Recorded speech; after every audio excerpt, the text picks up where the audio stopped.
कानपुर के कारोबारी मनीष गुप्ता की मौत के मामले पर सियासत तेज हो गई है। इस बीच कानपुर में वजीर आला योगी ने मनीष गुप्ता की बीवी से मुलाकात की और उनकी बीवी के सभी मुतालबात को तस्लीम किया। उन्होंने मनीष गुप्ता की सीबीआई जांच को भी मंजूरी दी, साथ ही बच्चों की तालीम का खर्च उठाने का भी भरोसा दिलाया। मनीष गुप्ता की बीवी ने भी सीएम योगी से मुलाकात के बाद इत्मीनान का इजहार किया। जॉब की विनती रखी थी कि मेरे घर पे अब कमाई का कोई स्रोत नहीं है, तो उन्होंने कहा कि मैं पूर्ण रूप से वो प्राप्त होगा। उन्होंने तुरंत केडीए में मेरी नियुक्ति करवा दी है। दूसरा, जैसे कि मुझे अपने बच्चे के भविष्य के लिए जो लोन वगैरह उसको ऋण करने के लिए कुछ राशि चाहिए थी, तो उन्होंने कहा 10 लाख रुपए आप अभी ले लीजिए, बाकी का हम कर देंगे। जैसे कि अब एक और भी मांग रखी थी हमने सीबीआई की, तो उन्होंने कहा आप पत्र लिख के दीजिए, मैं सीबीआई जांच कर दूंगा। मुझे बहुत अच्छी बात सीएम जी की लगी।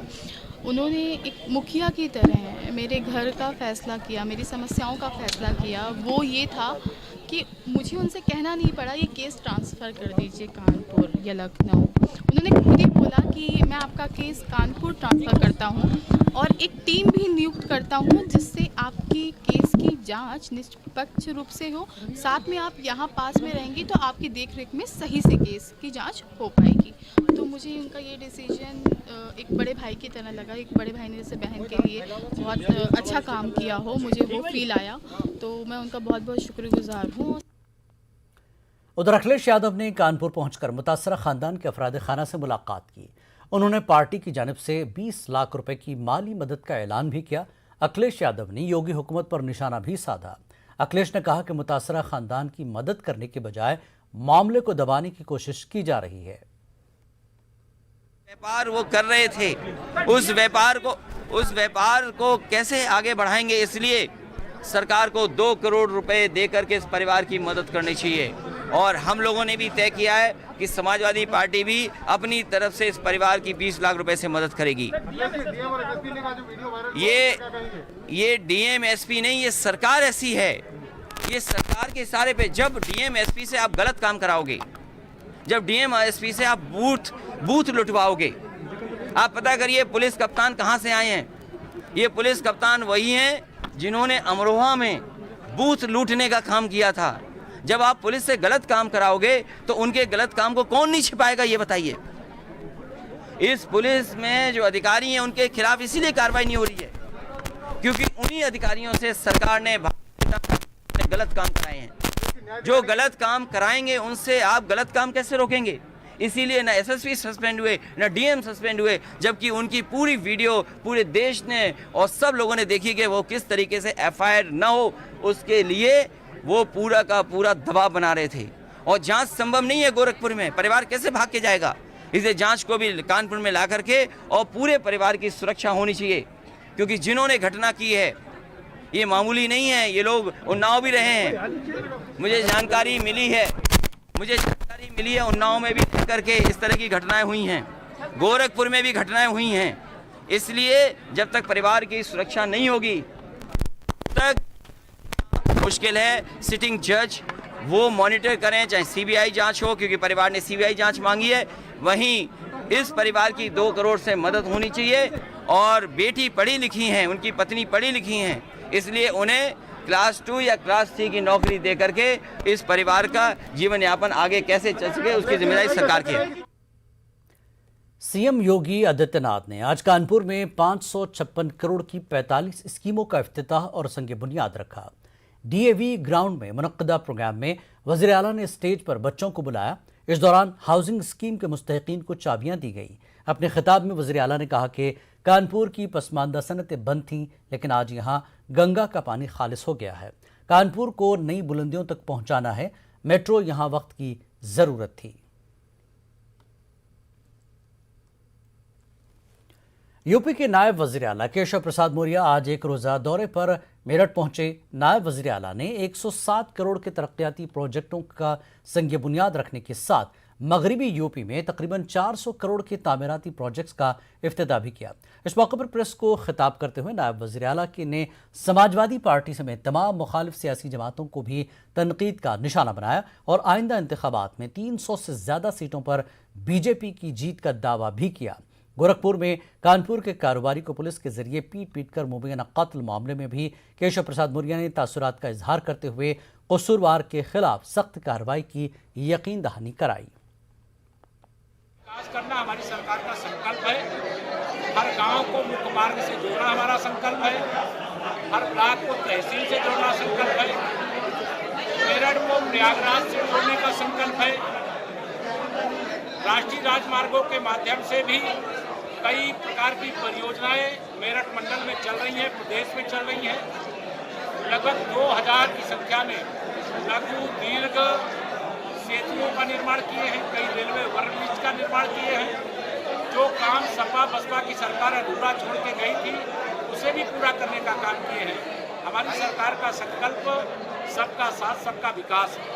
2022 के चुनाव जैसे जैसे अब निकट आ रहे हैं, हमारे विपक्षी साथी भी बहुत सारे तमाम प्रकार के बयानबाजी कर रहे हैं, लेकिन यह मैं मेरठ की धरती से या क्रांति की भूमि से या पूरे विश्वास से कह करके जा रहा हूँ, जितनी बड़ी विजय 2014, 17 और 19 में हमें मिली है, सारे विरोधी दल एक साथ हो जाएंगे तब भी 300 से अधिक सीटें एक बार फिर से जीतेंगे।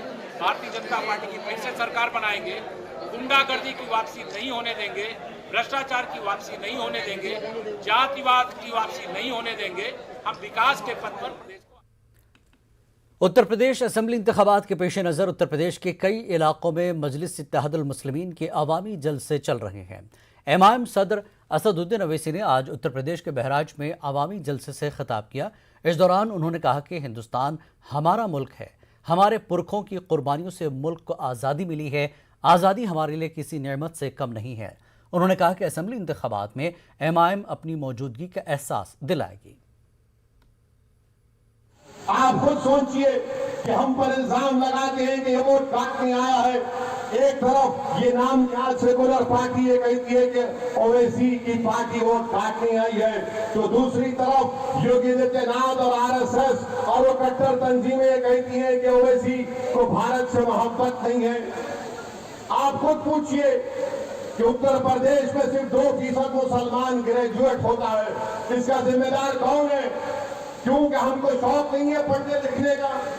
मैं आपसे सवाल कर रहा हूँ, हाथ उठाकर बताइए कि आप अपने बच्चे और बच्चों को पढ़ाना नहीं चाहते? क्या आपको स्कूल की जरूरत नहीं है? क्या आपको नानपारा में डिग्री कॉलेज मिल गया? हमारे बच्चों को पढ़ाने के लिए प्राइवेट बस में नानपारा से बहरे जाना पड़ता है, और उत्तर प्रदेश में बीजेपी की सरकार कहती है कि हमने यहाँ पर बहुत बड़ा। सीबीआई की जांच मुकम्मल होने से पहले ही बाघम्बरी मठ ने महंत नरेंद्र गिरी के जानशीन का ऐलान कर दिया है। बाघम्बरी गद्दी के खास सेवादार बलबीर गिरी को महंत नरेंद्र गिरी का जानशीन बनाया गया है। इलाहाबाद में वाक़ बाघम्बरी मठ में होने वाले निरंजनी अखाड़े की हंगामी मीटिंग में महंत नरेंद्र गिरी के जानशीन के तौर पर बलबीर गिरी के नाम पर इत्तेफाक किया गया। वाज़ेह के गुज़श्ता 20 सितंबर को महंत नरेंद्र गिरी की पुरस्कार खुदकुशी और उनके मुबैना सुसाइड नोट में बलबीर गिरी को जानशीन बनाने की बात लिखी थी। निरंजनी अखाड़े के ऐलान के साथ ही बलबीर गिरी बाघम्बरी गद्दी मठ के नए महंत बन गए हैं।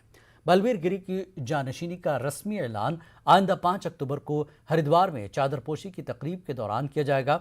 निरंजनी अखाड़े के सेक्रेटरी महंत रविंदर पुरी ने बाघम्बरी मठ में मीडिया को इस फैसले की जानकारी दी।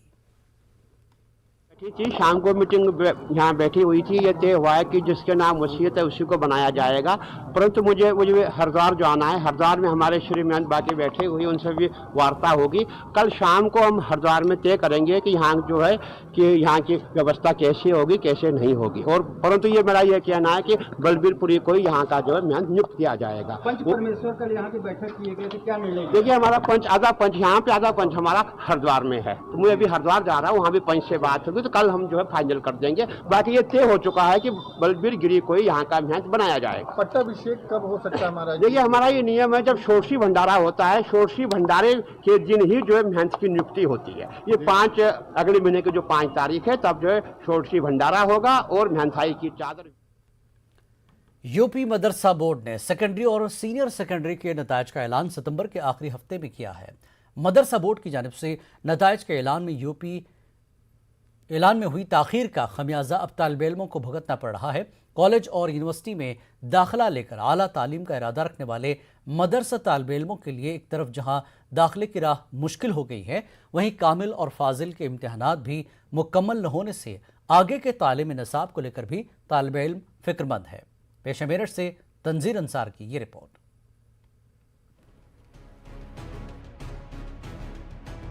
यूपी में सभी बोर्ड के नताइज आने के काफ़ी वक्त बाद मदरसा बोर्ड ने अब जाकर सेकेंडरी और सीनियर सेकेंडरी के नताइज का ऐलान किया है। मदरसा मुंतज़मीन के मुताबिक इस साल बगैर इम्तहानात के तालिब इल्मों को प्रमोट किए जाने के बावजूद मदरसा बोर्ड नताइज के ऐलान में ताख़ीर से जहां तालिब इल्मों के लिए अच्छे कॉलेज और यूनिवर्सिटी में दाखिले की राह मुश्किल हो गई है, वहीं मदारिस में दाखिले का सिलसिला भी मुताअस्सिर हुआ है। हमारे यहाँ रिज़ल्ट जो ताख़ीर से आया, एक तो बच्चे जो हाँ एडमिशन लेना चाह रहे थे तो अभी वहाँ भी जो है एडमिशन उनका नहीं हो पाया, और हमारे यहाँ जो बच्चे एडमिशन लेंगे तो हमारे कोर्स जो है वो जिस तरह हमें पूरा कराना चाहिए उसमें जो है दुश्वारियाँ परेशानियाँ आ जाएंगी, क्योंकि काफ़ी तालीमी सिलसिला जारी तो है मगर बहुत थोड़ा थोड़ा हम निसाब करके पढ़ा रहे हैं ताकि नया बच्चे आने वालों को परेशानियों का सामना न हो।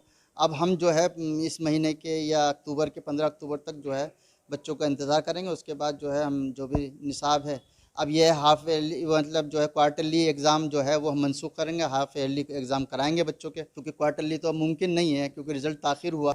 हालांकि जब प्रमोट करना था तो जैसे और बोर्ड के लोगों ने प्रमोट करके रिज़ल्ट शाया कर दिया, हमारे बोर्ड को भी कर देना चाहिए था, मगर इन्होंने ऐसा नहीं किया। ताख़ीर से आने की वजह से होता यह है कि वो कॉलेजेस यूनिवर्सिटीज़ में जिनमें सीटें कुछ खाली होती हैं तो उनमें हमें मजबूरन दाखिला लेना पड़ता है, तो हमें सहूलत के साथ हमारी मर्ज़ी के मुताबिक हम जहां चाहें वहां पे एडमिशन नहीं ले पाते हैं रिज़ल्ट ताख़ीर आने की वजह से। वहीं नताइज के ऐलान के बाद भी तालिब इल्मों की मुश्किलें कम होती नजर नहीं आ रही हैं। बोर्ड के जरिए ऑनलाइन जारी मार्कशीट में थ्योरी के नंबर नुमाया न होने की कई अजला से शिकायतें भी सामने आ रही हैं। दूसरी तरफ इस वक्त कामिल के पहले और दूसरे और फाजिल के पहले साल के इम्तहानात का सिलसिला अब शुरू हुआ है, जिसके नतीजे कब तक जारी होंगे इसका भी कुछ पता नहीं है, जबकि तालीमी सेशन का आधे से ज्यादा वक्त गुजर चुका है।